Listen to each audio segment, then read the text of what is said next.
A production fee for your Hometown Health Connection was made by Buffalo Healthy Living Magazine and its sponsors. Here are some heart disease facts from the Centers of Disease Control. It is the leading cause of death for men, women, and people of most racial and ethnic groups. One person dies from cardiovascular disease in the U.S. every 36 seconds at a cost of $363 billion yearly in healthcare spending. Heart disease accounts for 1 in every 4 deaths in the U.S., and about 18.2 million people aged 20 plus have coronary artery disease. On this edition of your Hometown Health Connection, we will get important life-saving information you need to know from a leading cardiologist and nurse practitioner from Great Lakes Cardiovascular on this edition of your Hometown Health Connection.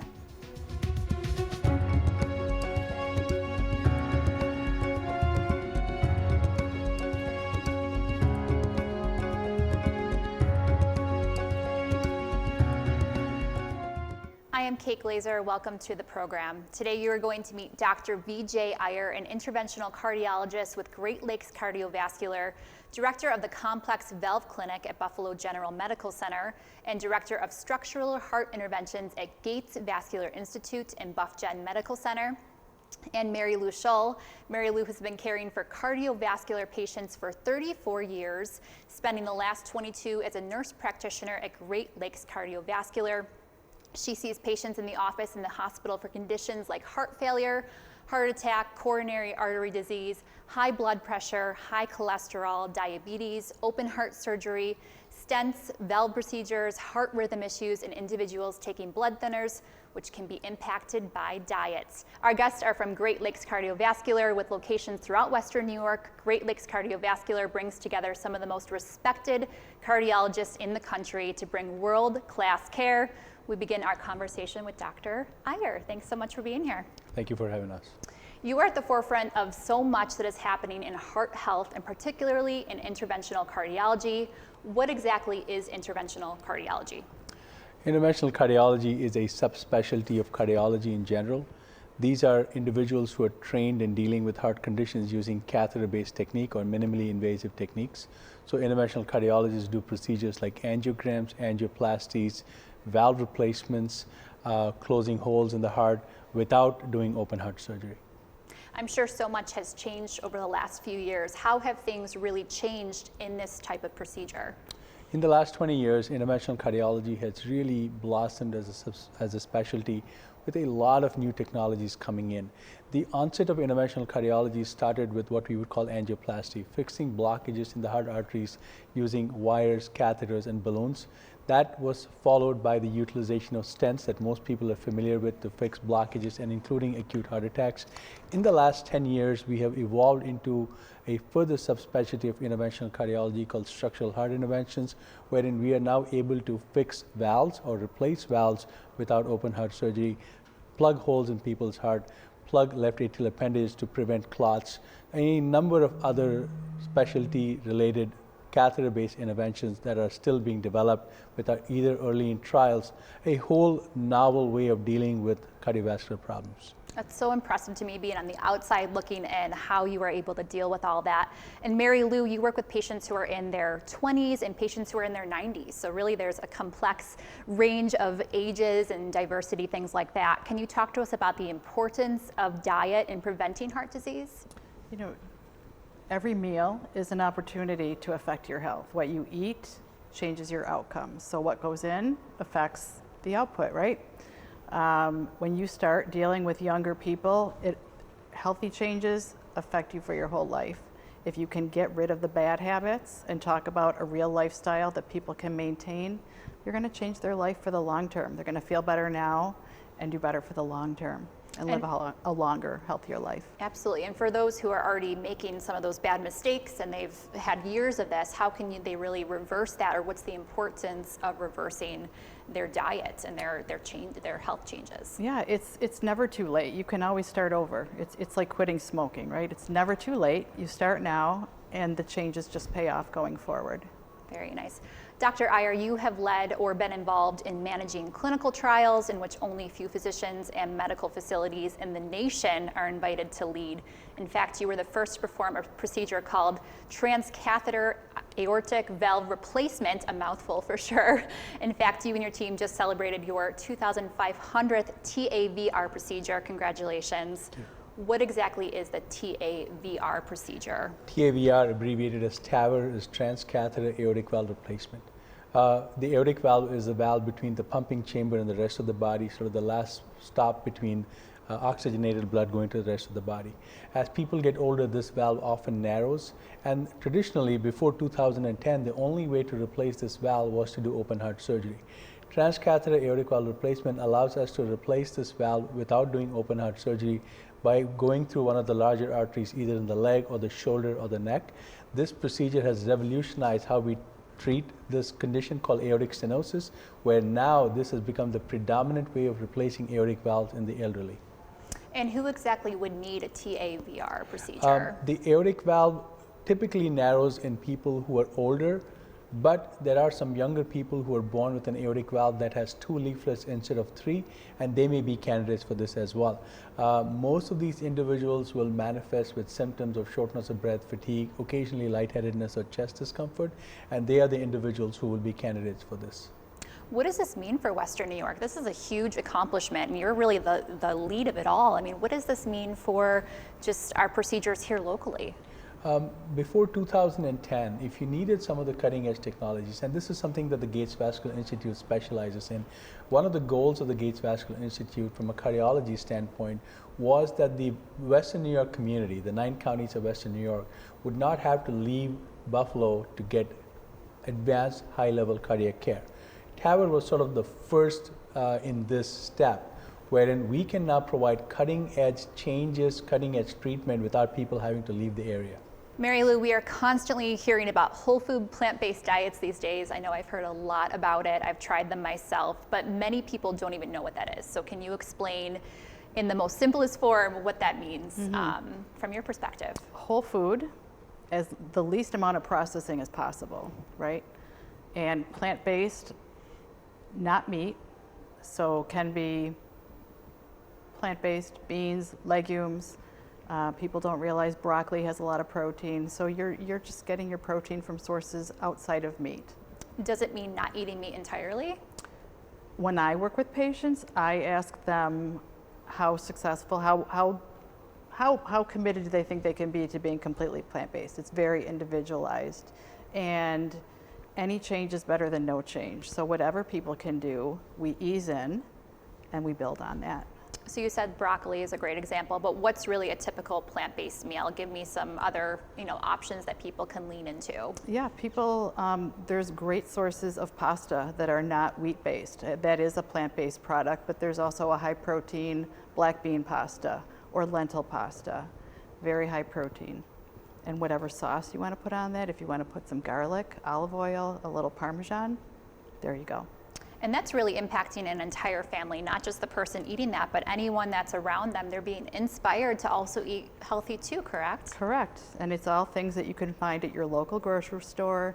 You don't have to go to some very obscure or specialty shops. This is all food that's readily available and easy to get into your lifestyle. Even local farmers markets, I feel like that's a very easy, simple way, and it's not super expensive, so you're not going to those high-end stores like you mentioned. Dr. Iyer, can you tell us about other minimally invasive procedures that you are performing at your clinic? So in addition to the standard angioplasty, so stents and transcatheter valve replacement, which we've been doing for 10 years, we can now do procedures on the mitral valve, on the tricuspid valve, to fix a leaky mitral valve or a leaky tricuspid valve. We can also replace the mitral valve or the tricuspid valve without doing open heart surgery.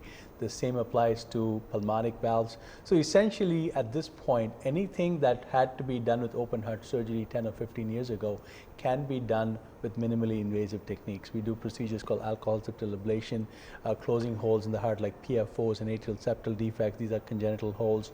or an acquired hole. For example, sometimes people develop a hole in the heart after they've had a heart attack. Those can be closed with transcatheter techniques. The idea today, for example, of a transcatheter aortic valve replacement is people are mostly awake during their procedure with only minimal sedation. They only spend one night in the hospital. They're home the next day. They're back to their normal lifestyle within 3 to 4 days. So this is transformational in the way we deal with a lot of these problems over the last 10 years. It's transformational for sure. I mean, the healing time, I'm sure, is just much shorter. What was a typical healing time prior to these minimally invasive? Open heart surgeries, depending upon complexities, would involve a 5 to 7 day stay in the hospital. And if it's a sternal opening, meaning that the chest has been opened, it can take up to 12 weeks for the patient to completely heal up. And for them, it could take months to get back to normal. And since a lot of the people we deal with are elderly, many of them were not even afforded the opportunity to have open heart surgery because it would be too risky. So we take a lot of these individuals, we've replaced valves in 102-year-old people, 100-year-olds, and they have their procedures done with minimal sedation or moderate sedation. We go through the leg, they have the procedure. Many times I'm actually talking to the patients while they're having their valve replaced, and they go home the next day. That blows my mind. It really is so amazing to see how far we've advanced, especially here locally with your guidance. Marylou, obviously each person is unique. Many people are resistant to change. I know that's something that's very hard for people. How do you work with each person to help them make some practical changes in their life? I like to ask people what their current lifestyle is and work on one meal at a time. And it just starts with, what did you have for lunch today? They'll tell me what they had, and we'll work on some better choices, and just go one meal at a time and give them options, what to eat, how to prepare it, how to fit it into their lifestyle. And how can other people support them? I know family is a big thing, friends. Is it really just kind of changing one person's perspective and they then shift it out to other people? It really is. Part of the conversation is finding out why someone is motivated to make those changes. We have a lot of people who, I don't want to take that medication. Fine, let's work on your diet. We'll give it a try. Some people do need medication, but you can change a lot with diet. Some people want to lose weight, so you can work that access in without even talking about exercise. So what is their why, and come at it that way. And diet is so simple. It's just a very simple change. It can be very complex, but then it ultimately leads into heart issues if you're not careful, right? So Right. This really is a very practical way to be healthy and think about that. So thank you so much. We will have much more with our guest after a short break with information you need to know. If you want to connect with Dr. Iyer, Marylou, and the experts at Great Lakes Cardiovascular, you can reach them by calling 716-710-8266 and online at greatlakescardiovascular.com. Great Lakes Cardiovascular brings together some of the most respected cardiologists in the country to bring world-class care. With 14 convenient locations, Great Lakes Cardiovascular offers the most innovative, non-invasive diagnostic and treatment techniques in diagnosing and treating heart disease.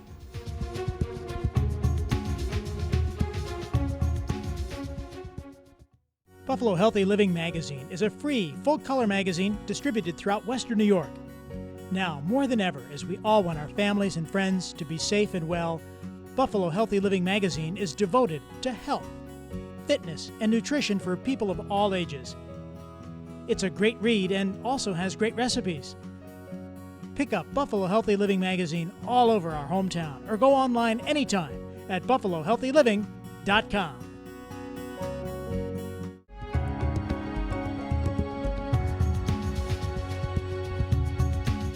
Welcome back to your Hometown Health Connection. I am Kate Glazer. We are continuing our conversation about what's new in heart health when it comes to diet and heart health. The theme of the new U.S. dietary guidelines is Make Every Bite Count and focuses on how diet impacts our health over a lifetime.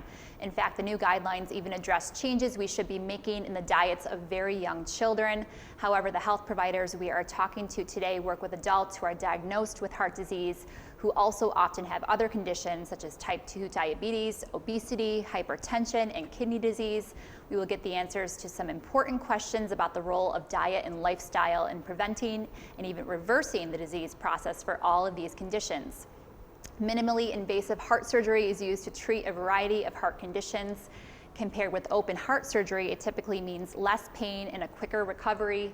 New technologies continue to emerge that are changing the way we treat heart disease and changing people's lives. We'll continue to find out more about these new treatments. Continuing our conversation with Dr. Vijay Iyer, an interventional cardiologist, and Marylou Scholl, a nurse practitioner who has been caring for cardiovascular patients for 34 years. Now, Dr. Iyer, we'll start with you. Can you talk about why a physician's experience matters when performing these relatively new procedures? With all procedures in not just surgery but in interventional cardiology, we know that the outcomes are directly related to volumes that teams do. Many of these procedures require some complex planning. While we can talk about a valve replacement being done in 30 minutes with a transcatheter aortic replacement, it takes a couple of hours of planning to do these, and teams that have a lot of experience doing this can execute these very complex procedures in the safest possible fashion. Taking these complex, elderly, sick individuals through a complex procedure requires teams of people who are dedicated to doing this, but also have a lot of experience. So going to a center that does a large number of these procedures and is able to execute them with good planning is extremely important. What are some of the important questions some of your patients should be asking when they come into your room? I think the most important question any patient going to any procedure or any physician should be understanding what are their options. This is the most important first step. Many times patients simply accept what is told to them without asking the next question, which is, what are my options? And this is where coming to an organization like the GBI or Great Lakes Cardiovascular allows you to have multidisciplinary approaches where you can talk to a surgeon, an interventional cardiologist, a regular cardiologist to understand what their options are.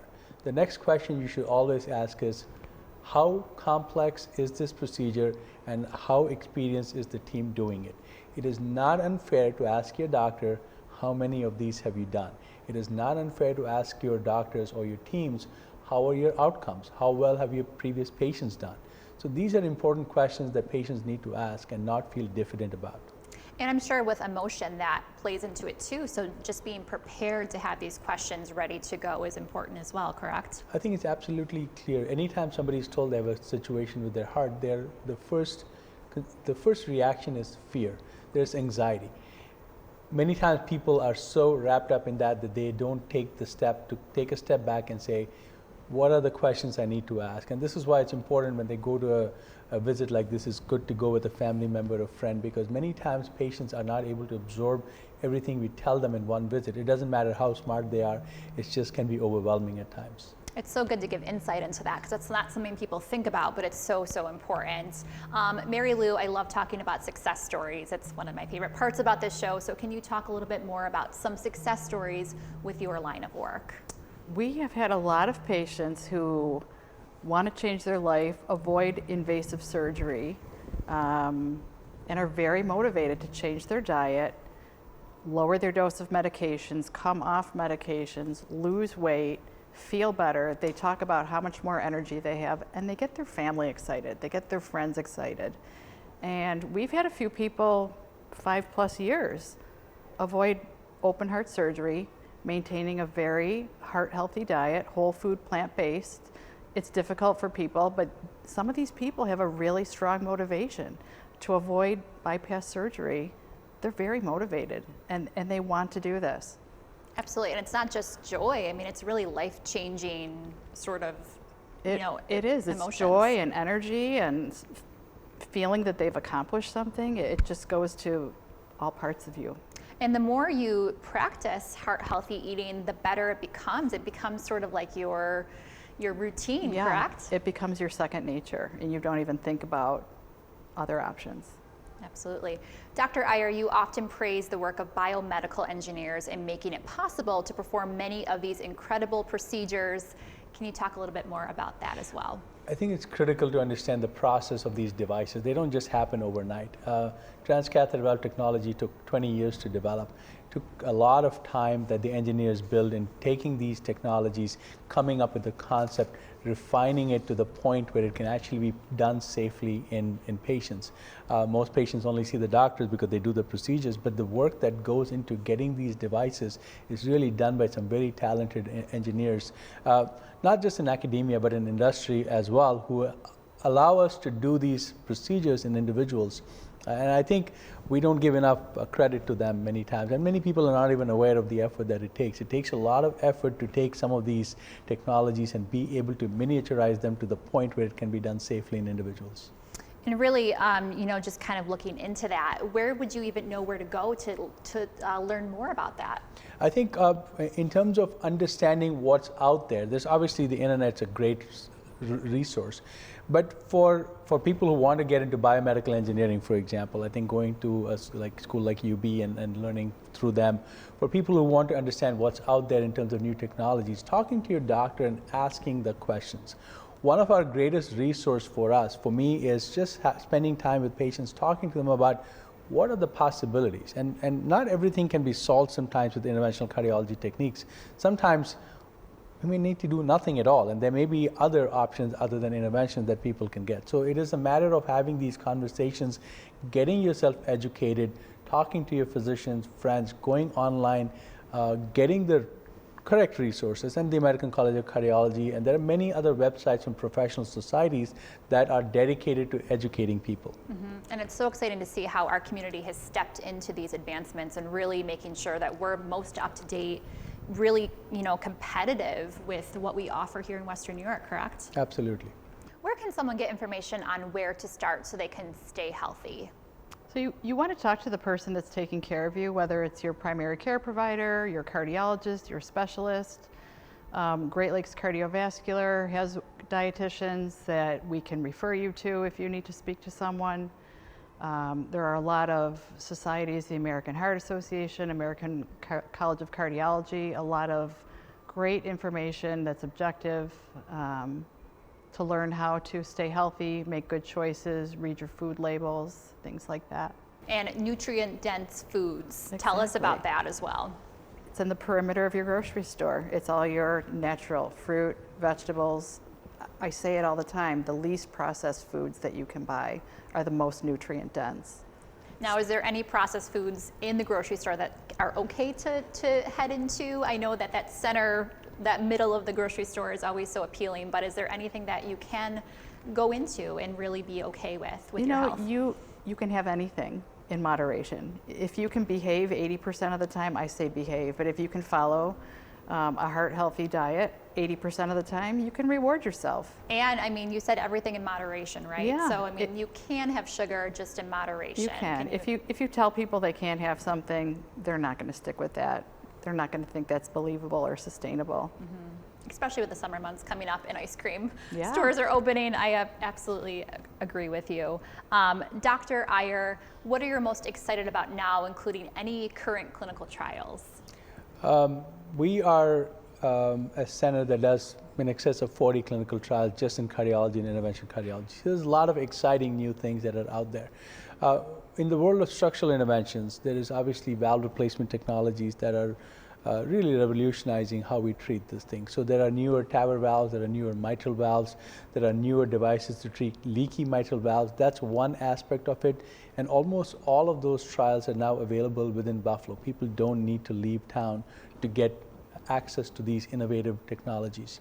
In addition to that, now we are also embarking on a number of different clinical trials that are looking at what we call strategy trials. What is the better way to treat somebody? Is it better to do surgery, or is it better to do something minimally invasive? So those kinds of strategy trials are important, because in any new technology, you want to not just prove that it's safe, but you want to prove that it is either better or at least equivalent to existing technologies. I think those trials are extremely important as well. And lastly, we now have a new trial which is really for people who have been told that they're either too sick or they cannot have open heart surgery. It's called Protect 4, where we have the ability to use devices called support devices, called an Impella device, that we can utilize then to fix arteries that people have been told cannot be done because they're either too sick or too old. So there are a number of different clinical trials in cardiology that are available at the GVI. But I personally am most excited about, obviously, the structural heart interventions, the ability to replace mitral valves or to fix leaky mitral valves. Those are cutting edge. There's literally a new trial every couple of months that we start to get involved in. We believe we have the patient base to treat, and we certainly want our community to have access to the latest and greatest in technology. Thank you both so much for being here to keep us heart healthy. We appreciate all you gave to us today. and we'll see you soon. Thank you. Our guest offered some important information, but I'm sure you may have many more questions or need to connect to seek assistance for your situation. Here's what you need to do if you want to connect with Dr. Iyer, Marylou, and the experts at Great Lakes Cardiovascular. You can reach them by calling 716-710-8266 and online at greatlakescardiovascular.com. Great Lakes Cardiovascular brings together some of the most respected cardiologists in the country to bring world-class care. With 14 convenient locations, Great Lakes Cardiovascular offers the most innovative, non-invasive diagnostic and treatment techniques in diagnosing and treating heart disease. Thanks for watching. Be safe and be well.